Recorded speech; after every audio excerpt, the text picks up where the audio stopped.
Welcome to the Robotics Through Science Fiction podcast. I'm Robin Murphy, and in this episode, we have 9 funny and informative robot books for light summer reading. It's summertime, and the living is easy, to quote the song. So, why struggle with dark, thoughtful science fiction as you constantly have to stop what you're doing to look up to see what the kids are doing, the dogs are doing, what the relatives are doing, regardless of whether you're at the pool or the beach? We've found 6 funny books or series about robots where you will be laughing out loud, but you can still count it as continuing ed because the books offer insights into real robotics. Plus, we've added 3 other books or series that may have less science, but definitely don't skip on the fun.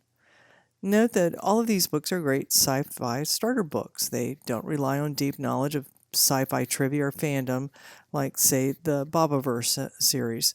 So if you believe the New York Times' very condescending observation that funny sci-fi was nothing more than self-referential in-jokes, rest assured, here are 9 counterexamples.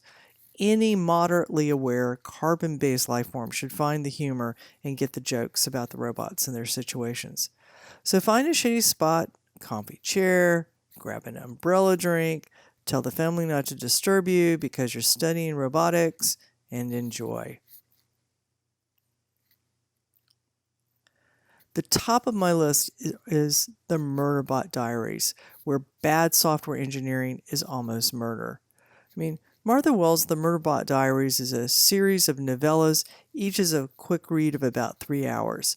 The first installment, All Systems Red, won the 2017 Nebula, and volumes 2 and 3, Artificial Condition and Exit Strategy, are just as fun.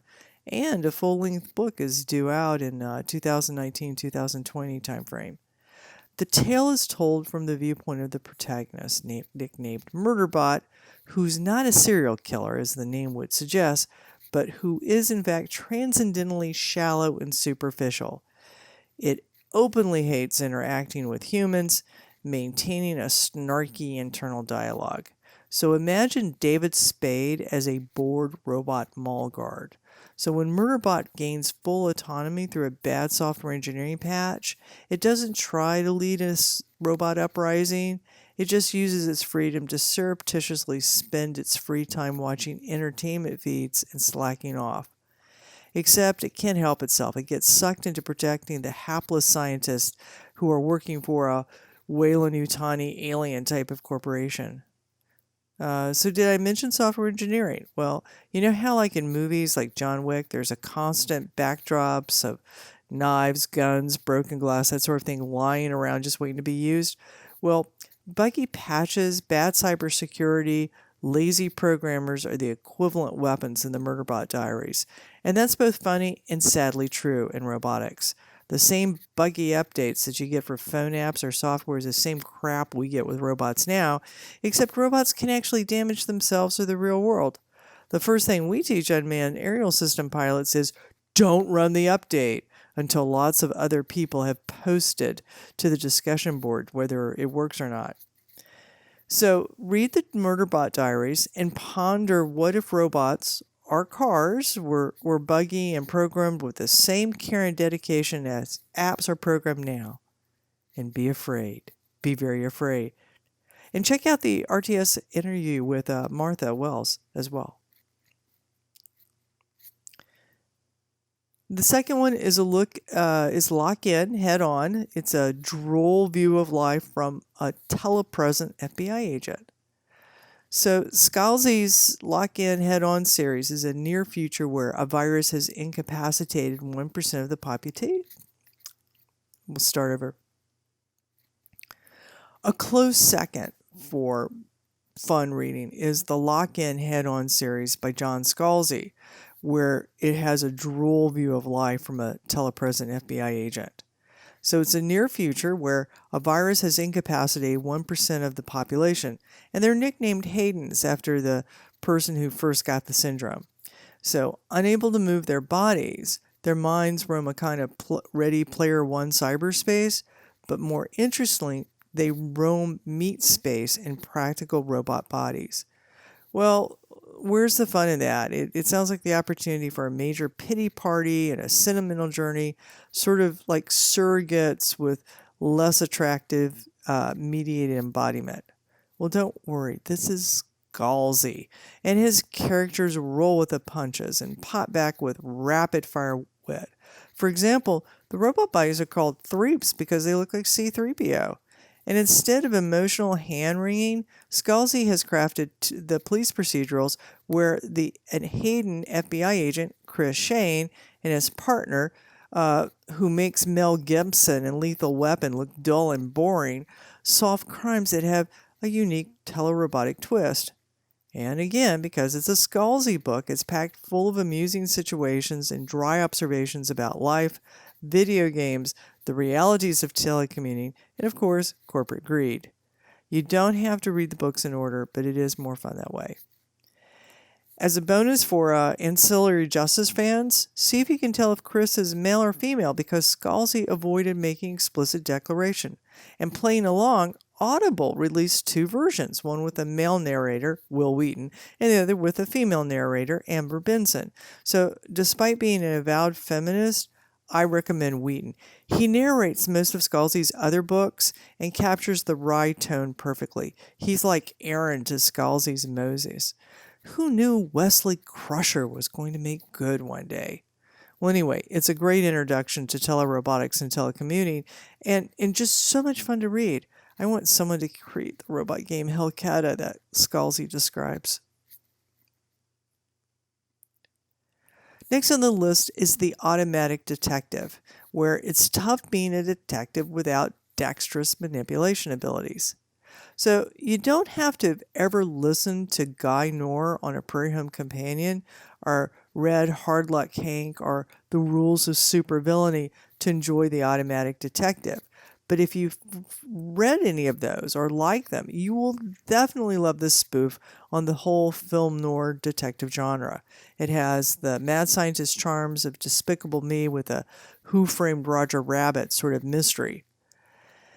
Mac Megaton is, well, a hulking robot originally designed to be a weapon. But he's chosen not to be in the military. He's trying to earn his full autonomy citizenship working as a taxi driver in the steamy side of Empire City. It's a mutagenic capital of weird science. So when his nice neighbors are nefariously kidnapped, because really is there any other kind of kidnapping, Mac begins a reluctant transformation from a good-hearted lug into a hard-boiled detective, complete with fedora, trench coat, beautiful dame on his arm, and wonderfully stereotypical movie dialogue. We know how the book will end, but the humorous journey is the destination in The Automatic Detective. And it's a great opportunity to learn about manipulation and dexterous grasping. No, not political manipulation and grasping, but how robots pick up and handle objects. Because Mac has those standard robot pincher types of hands and can't pick up things easily. Well, it turns out that manipulation is one of the hardest problems in robotics. So we don't have robot hands with the tactile sensing that our hands have, and touch guides our grasping and helps us hold on tight to things like slippery cans of cold adult beverages.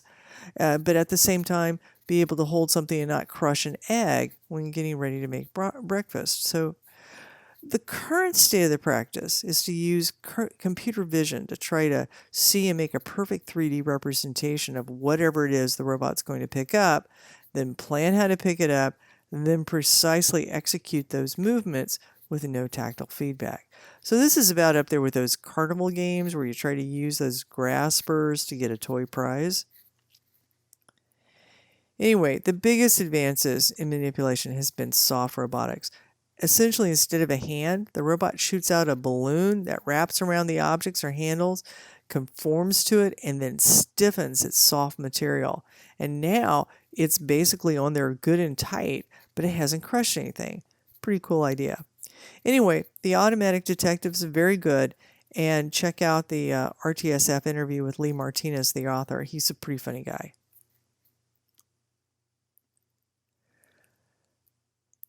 Next, Prey of Gods, and it's a book where robots hold grudges while we hold our insides laughing.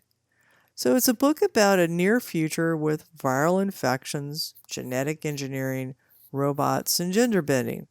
Sounds like Newless's Autonomous, right? Now, what if I told you it's also about South African gods and their descendants in Cape Town? Okay, now it sounds like American gods are Nazi boys, except it's not gay men. It turns out it's Nikki Drayden and her fun romp, The Prayer of Gods. Okay, gotta start this one over. Next up is Prey of Gods, where robots hold grudges while we're holding our insides laughing. So, Prey of Gods is a book about a near future with viral infections, genetic engineering, robots, and gender bending, which sounds like the book Autonomous, right? Now, what if I told you it's also about South African gods and their descendants in Cape Town? One more time. Next up is Prey of Gods, where robots hold grudges while we hold our insides laughing. So, it's a book about a near future with viral infections, genetic engineering, robots, and gender bending, which sounds like Autonomous, right? Now, what if I told you it was also about South African gods and their descendants in Cape Town? Now it sounds like American gods are Nancy boys, except it's not Nulets or gay men. It's Nikki Drayden and her fun romp, The Prayer of Gods. In one of the subplots, everyone except the very poorest person has a personal assistant robot, a 1-meter-high, multi-legged robot that functions as a smartphone, laptop computer, and backpack. And the cheapest versions are the durable alphas. And just like the Minions and Despicable Me, the monocamera alphas just want to do a good job for their master. And of course, teenage boys, being teenage boys, may either be too sentimental about their bot, or too rough and abusive. The problem is that robots have emotions, so either nice positive love and devotion or pretty serious grudges, each of which could impact saving the world from the South African deity that's trying to take over. Enjoy the book and check out the RTSF interview with author Nikki Drayden. She's a smart software guru who writes on the side. Next on the list is a classic, The Complete Roderick. What if you really designed a robot to learn like a child? An internal question on artificial intelligence for robotics, or at least since Alan Turing's time, yeah, he thought of that too, is why can't a robot learn like a child? The idea of programming a robot like the tableau browser of a baby has become a major area of serious research. And check out Josh Tenenbaum's work at MIT for some great examples of this in real life. So, The Complete Roderick is a dark screwball 60s comedy, sort of a Douglas Adams mashup with Dark Mirror, that addresses this question head on. It assumes that a robot can learn like a child, but then goes further and asks, well, what exactly would a robot learn if it was raised like a child and went to school?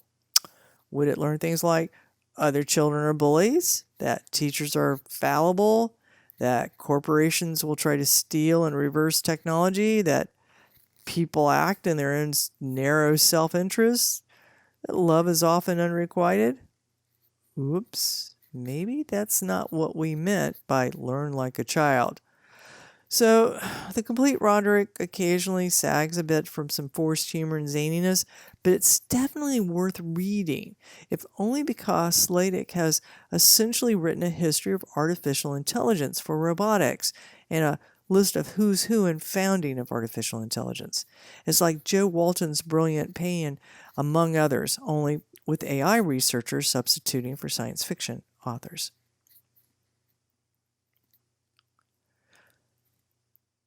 The Robot Proletariat, which is upstairs, downstairs, with a little bit of robot ethics thrown in.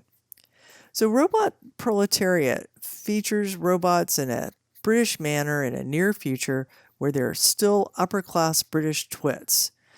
Upper-class British twits with sex robots. Well, anyway, one of the robot butlers discovers Lenin, and having missed the part about how it all ended, embraces socialism and goes on a crusade to recruit his fellow bots. They subvert their programming to become autonomous, but with a stiff upper lip, continue to work. while they plan for a bloodless robot uprising. It's a good thought piece about ethics and echoes a lot of the concerns being discussed in the European Union. I mean, me personally, I think the focus on robot rights is too abstract and too futuristic.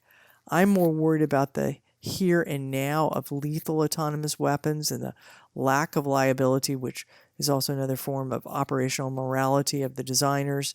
And I'm also worried about those child-sized sex robots. But anyway, check out the web pages for the Foundation for Responsible Robotics if you're interested in robot ethics. But you don't have to be into robot ethics to enjoy Robot Proletariat. The series is pretty fun stuff. Okay, that was our 6 books. Now let's throw in a couple of books for a bonus round. They don't have any teachable moments for robotics, but they are darn fun. My favorite's The Wrong Unit, which I think of The Wrong Unit's the right book for quick fun. So you miss The Big Bang Theory? I mean, it hasn't been off that long, but it was pretty fun. Well, what if Sheldon Cooper from The Big Bang Theory was a robot assigned to help people after the robot uprising? And what if the robot, in a classic sitcom case of mistaken identity, becomes part of the human revolution to thwart said robot uprising? Well, if that were true, you'd have The Wrong Unit, a fast-moving screwball comedy that tells of the human resistance to the robot world domination from the viewpoint of a robot overlord. Unlike Murderbot, Hey You believes it likes people, but like Murderbot, its point of view is hysterically unexpected and funny.